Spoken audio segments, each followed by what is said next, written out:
नमस्कार समस्त भारतवाणी परिवार। हम सुन रहे हैं महाभारत की कथा राधेश्याम महाभारत के सौजन्य से। भीष्म पराक्रम के अध्याय में हमने पिछली बार देखा था कि अम्बा का शाल्व नरेश द्वारा तिरस्कार होता है।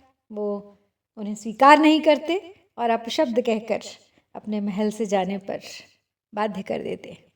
अम्बा पहुंचे हैं परशुराम मुनि के आश्रम में और सुना दिया है उनको संपूर्ण वृत्तांत, शाल्व द्वारा तिरस्कार की कथा और भीष्म द्वारा अपहरण का पूरा वृत्तांत।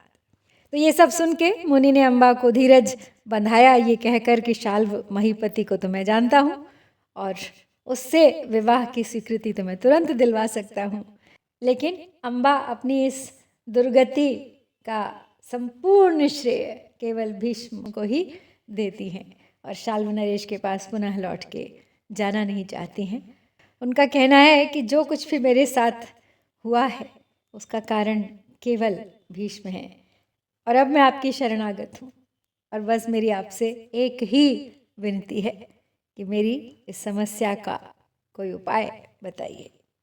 तो चलिए आगे बढ़ाते हैं इस कथा को और जानते हैं कि अम्बा की बात का परशुराम जी क्या उत्तर देते हैं।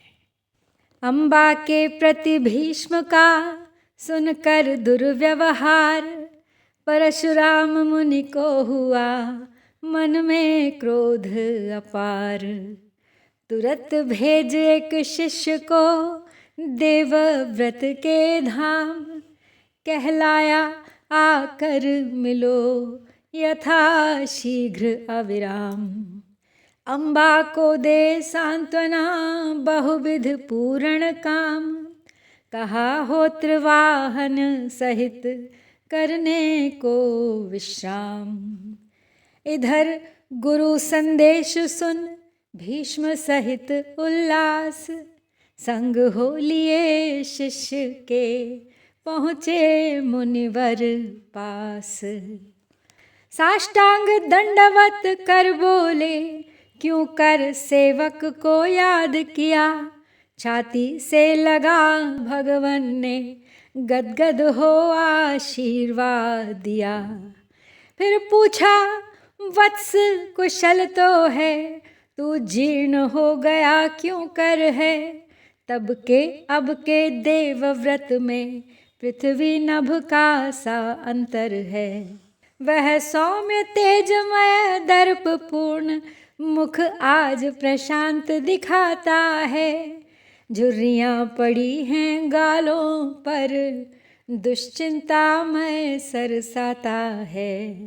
हाथ जोड़कर भीष्म ने कहा गुरो हृदयेश, तब बालक था अब जरा करने लगी प्रवेश।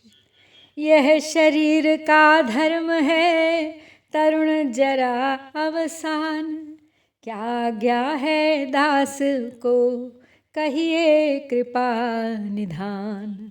मुनि बोले कुछ याद है, अम्बा भी थी साथ, लाए थे अपहरण कर पकड़े उसका हाथ। दो को तो तुमने बना दिया रानियां भरत सिंहासन की, अम्बा ने क्या अपराध किया जो आज्ञा दी निर्वासन की। तुमने है उसका अंग छुआ, उस छूने का निर्वाह करो। वह आज यहाँ है सो उससे आज ही यहाँ पर ब्याह करो। कर जोड़ के कहने लगे भीष्म, रवि उगना पश्चिम संभव है, लेकिन मैं ब्याह करूं अपना यह तो इस जन्म असंभव है। आमरण ब्रह्मचारी रहना दुर्लभ व्रत मैंने ठाना है। मनवाणी कर्मों से उसको पालन करके दिखलाना है। गुरु आज्ञा से विमुख हो मृत्यु दंड भी नाथ, सह लूँगा विलंब में धर चरणों पर माथ। सुनकर आंखें हो गई लाल लाल भ्रूभंग, परशुराम के क्रोध से सिहर उठे अब अंग। बोले मैं गुरु भाव से देता हूँ आदेश, तू अम्बा से ब्याह कर देवव्रत अनिमेष। सुन कहा भीष्म ने स्वयं जिसे प्रत्यक्ष ईश कर जाना है, उन पितु की अंतिम आज्ञा से बढ़कर अपना प्रण माना है। इस कारण भगवान क्षमा करें, मैं प्रण अपना नहीं तोड़ूंगा, आजन्म ब्रह्मचारी पथ से पीछे को पग नहीं मोड़ूंगा।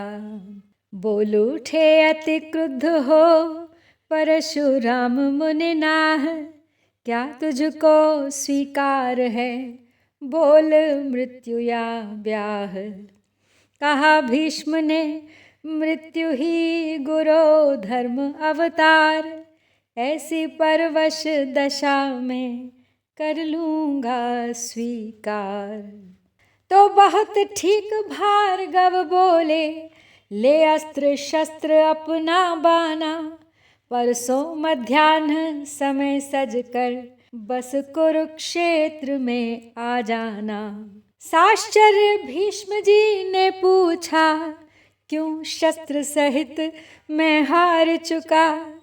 तू कायर है भार्गव बोले, करना रण में ललकार चुका।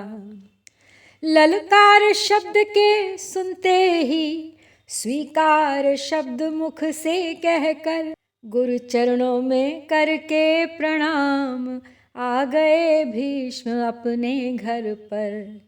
फिर अस्त्र शस्त्र से सज्जित हो रणमद का प्याला पिए हुए, गुरु से लड़ने को जा पहुँचे उत्साह हृदय में लिए हुए। कुरुक्षेत्र की भूमि जो है अति पावन धाम, परशुराम और भीष्म का छिड़ा वहीं संग्राम। दुर्धर्ष वीर थे परशुराम, त्यों ही दुर्धर्ष भीष्म भी थे। दुर्धर्ष इसलिए युद्ध हुआ, सुर नर मुनि उसके साक्षी थे। गुरु शिष्य लड़े जब ऋषिया कर, दर्शक समूह घबराए उठा। जगती का जड़ चेतन मंडल भय से थर थर थर्राए उठा। आखिर में परशुराम के जब प्राणों पर संकट प्राप्त हुआ, तब नारद जी के आग्रह से वह भीषण युद्ध समाप्त हुआ। अम्बा ने देखा कुछ न हुआ, कुछ परशुराम कर सके नहीं। थक गए आप लड़ते लड़ते, पर भीष्म जरा भी थके नहीं। तब एक तरफ को चल दी वह, मन में दुख पाकर खिसिया कर। सोचा कि भीष्म का नाश करूं, मैं स्वयं कठोर तपस्या कर। बस मन में यह विचार दृढ़ कर, अम्बा ने आसन जमा दिया। यम नियम और संयम पूर्वक तप करने में मन लगा दिया। गंगा को चिंता हुई हो न पुत्र को क्लेश, आई वे अम्बा निकट देने को उपदेश। पर धुन की पूरी अम्बा ने छोड़ा न ध्यान अपनी धुन का। गंगा ने समझाया लेकिन कहना उसने न सुना उनका। कुछ समय बाद तज कर शरीर दूसरा जन्म धारण करके, आरंभ तपस्या फिर कर दी उसने मन में साहस भर के। आखिर शिव ने होकर प्रसन्न पूरा उसका संकल्प किया, तुम भीष्म निधन कर पाओगी, ऐसा उसको वरदान दिया। शिव बोले हे कोमल बाले, तुम जन्म दूसरा पाओगी, महाराज द्रुपद की कन्या हो, जग में शोभा सरसाओगी। कुछ समय बाद एक यक्ष तुम्हें कन्या से पुत्र बना देगा, यूं पुत्र तुम्हारा बन जाना, आगे को कार्य सधा देगा। तुम नाम शिखंडी का पाकर संग्राम भूमि में जाओगी, सम्मिलित भीष्म वध में होकर मन चेता पा हर्षाओगी। इतना कह हो गए शिव तक्षण अंतर ध्यान, अम्बा ने भी शीघ्र ही तजा शरीर निदान। शिव के वचन समान ही हुआ कार्य संपन्न, द्रुपद राज के हुई वह कन्या हो उत्पन्न। यथा समय फिर पुत्र हो बांधा उसने रंग, कही जाएगी वह कथा आगे यथा प्रसंग। तो अम्बा की कथा को यहीं पर विश्राम देते हैं। अब इस कथा को आगे फिर जब समय आएगा फिर सुनाया जाएगा, किस प्रकार वो द्रुपद के यहाँ पैदा हो शिखंडी का रूप ले भीष्म से अपना प्रतिशोध लेती है। और अब लौटते हैं इस तरफ। हस्तिनापुर में ब्याह कृत्य सब संपूर्ण हो गया है और भीष्म भी अपनी सब परीक्षाओं सब संघर्षों को झेल कर चिंताहीन हो हरिभजन में लीन हो गए हैं। ब्याह कृत्य सब शेष कर नृप हो कर स्वाधीन, लगे भीष्म हरि भजन में होकर चिंताहीन। छोड़ राज प्रासाद सुख गंगा तट के पास, नियम पूर्वक कुटी में करने लगे निवास। तट के ऊपर वह पर्णकुटी द्रुमलता कुंज से राजी थी, अपना दल लेकर प्रकृति जहाँ सेवा के लिए विराजी थी। नीचे गंगा कल कल करती यूं ललक ललक लहराती है, जूं बिछड़ा बालक देवव्रत पाकर माँ गोद खिलाती है। जिस उपवन में थी पर्णकुटी वह प्रकृति राज सुखकारी था, थी शांति शासिका उपवन की, मंत्रिवर मलय अधिकारी था। नियमानुसार रवि शशिकर में अपना अपना कर देते थे, बादल भी बारी बारी से क्यारी क्यारी भर देते थे।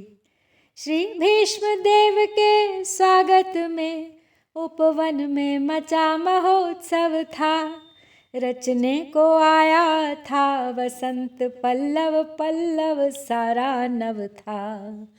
चोला बदले थे वृक्ष सभी, लतिकाएं भी मधुमाती थी, हंसते कुसुमों को गोद लिए कंचन सी खरी सुहाती थी। बहुरंग बिरंगे फूलों के सुंदर कालीन बिछाए थे, बौरें बौराई फिरती थीं, भौरे तल्लीन लुभाए थे। कोकिला कुहकती गाती थी, वृक्षों की डाली डाली पर मृग छौने पशुदल बैठे थे, स्वच्छंद बिछी हरियाली पर। सरल शांति सब छवि लिए मलय सहित हर्षाय, किया भीष्म को समर्पण पर्णकुटी में जाए। सेवा में सब लग गए हो चरणों के दास, शांति सेविका की तरह करने लगी निवास। थे त्रिलोकदर्शी स्वयं भीष्म सत्य अवतार।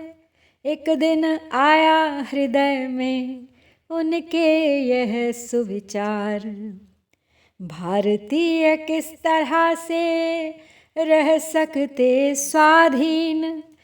खूब मथन कर हृदय से तत्व निकाले 3। मुख्य वस्तु बल प्रथम है, दूजा आत्मज्ञान। सच्चा सेवक संगठन है तीसरा महान। इसलिए उन्होंने बहुत बड़ा वन में आश्रम बनवाया था। आदर्श मानुषी जीवन का सांचा अनुपम रचवाया था। सैकड़ों बालिकाएं बालक आश्रम में रहकर पढ़ते थे। था जाति भेद कुछ नहीं वहाँ, सुखमय जीवन आचरते थे। श्री भीष्म सूर्य की तरह दृष्टि उन सब पर एक सी रखते थे। किस बालक में है क्या विकास, सबका आचरण परखते थे। कोमलता दूरीकरण था पहला उद्योग, होता था खेल से ही यह आरंभ सुयोग। इसमें बच्चों से लिया जाता था कुछ काम, सहनी पड़ती भूख कुछ प्यास शीत और घाम। यह कल्प उन्हें आलस्यहीन संकट विजयी कर देता था। सुख की इच्छा मिट जाती थी, कुछ दृढ़ता भी भर देता था। यूं 2-2 दिन जल अन्न बिना जब वे रहने लग जाते थे, तब पाठ दूसरी कक्षा का भी भीष्म उन्हें सिखलाते थे। था पाठ दूसरा अभयकरण, यद्यपि यह साधन दुष्कर था, पर सदा मनुज संतानों का जीवन संजीवन सुखकर था। शस्त्र चलाना, तैरना, कुश्ती और व्यायाम होते इस उद्योग में ये आरंभिक काम। इन सब में जब शिष्यगण हो जाते कृतकार्य, निर्भयता का पाठ तब होता था अनिवार्य। शिष्यों को शरधन ही देकर भर रात अंधेरी काली में वे भेज दिया करते वन में, तरु में फल की रखवाली में। फिर कभी आज्ञा देते थे जंगल में पर्वत पर जाओ, ढूंढो शेरों की मांदों को, कितनी है गिन कर बतलाओ। इस तरह भयानक कामों को बच्चों से लेते अलग अलग, पर साथ आप भी रहते थे अज्ञात भाव से अलग अलग। अभ्यासों द्वारा भीष्म अभय इतना तक उन्हें बनाते थे, भूतों प्रेतों की कौन कहे, यम से भी वे न डराते थे। जब शेष परीक्षा होती थी आज्ञा देते वन में जाओ, जीवित शेरों के बच्चों को एक एक सम्मुख मेरे लाओ। यह था प्रताप सत्यव्रत का, निस्वार्थ तपस्वी के स्वर का। क्या थी मजाल एक बाल तलक बांका हो शिष्यों के सर का। भावी गौरव गढ़ के रक्षक जब शेर लिए वे आते थे, गदगद हो जाते देख देख छाती से उन्हें लगाते थे। दुर्भागे भारत हाय तुझे एक आज सीख दी जाती है, जो निर्बलता उपजाती है पीछे फिर भीख मंगाती है। एक हम ही उसके वंशज हैं, हम भी मनुष्य कहलाते हैं। वे कान पकड़ते शेरों का, हम गीदड़ से भय खाते हैं। होता 16 वर्ष में यह क्रम कार्य समाप्त, कर लेते थे शिष्य गण शारीरिक बल प्राप्त। फिर पूर्ण ब्रह्मचर्य व्रत का विधिवत पालन सिखलाते थे, आत्मिक बल के हित शास्त्रों का निज में अध्ययन कराते थे। जब पूर्णतया मानसिक शक्ति उनमें विकसित हो जाती थी, आत्मीय ज्ञान की पटुता भी मुख पर चित्रित हो जाती थी। तब राष्ट्र धर्म की शिक्षा दे देशानुराग समझाते थे, लौकिक धर्मों के साथ साथ आध्यात्मिक धर्म सिखाते थे। हो जाते थे राष्ट्र की शिष्य वर्ग संपत्ति, होती थी उनमें स्वयं सेवा की अनुरक्ति। कुछ दिन अपने संग रख दे अनुपम उत्कर्ष, तब करते थे संगठन सेवक दल आदर्श। लूले लंगड़े अंधे कोढ़ी जो बिन सहाय के मरते थे, नगरों गांव में ढूंढ ढूंढ उनकी सेवा ये करते थे। पर्वों मेलों में जहाँ कहीं लाखों नर नारी जाते थे, उस जगह पहुँच कर यह सेवक सेवा सारी सरसाते थे। जिस समय देश पर मरने का पूरा जौहर प्रकटाता था, उस क्षण इनके बल विक्रम का कोई अवसर आ जाता था। जब स्वयं भीष्म ही अवतारी उस सेना दल का नायक हो, आदर्श न हो क्यों सेवक दल, वह क्यों न विश्व सुखदायक हो। नगर बीच होकर कभी दल जाता जिस काल, उसकी छवि को देख कर होते लोग निहाल। भक्ति भाव से उन्हीं का करते सब सम्मान, आहा क्या ही कर्ण प्रिय था यह उनका गान। और यहाँ पर इसी के साथ हम समाप्त करते हैं भीष्म पराक्रम का ये दूसरा अध्याय। अगली बार प्रस्तुत रहूँगी आपके समक्ष लेकर राधेश्याम महाभारत की कथा का तीसरा अध्याय, इसका नाम है पांडव जन्म। प्रतीक्षा कीजिएगा, बने रहिए मेरे साथ इस यात्रा में अंत तक। ओम नमो भगवते वासुदेवाय। जय श्री कृष्ण, जय भारत।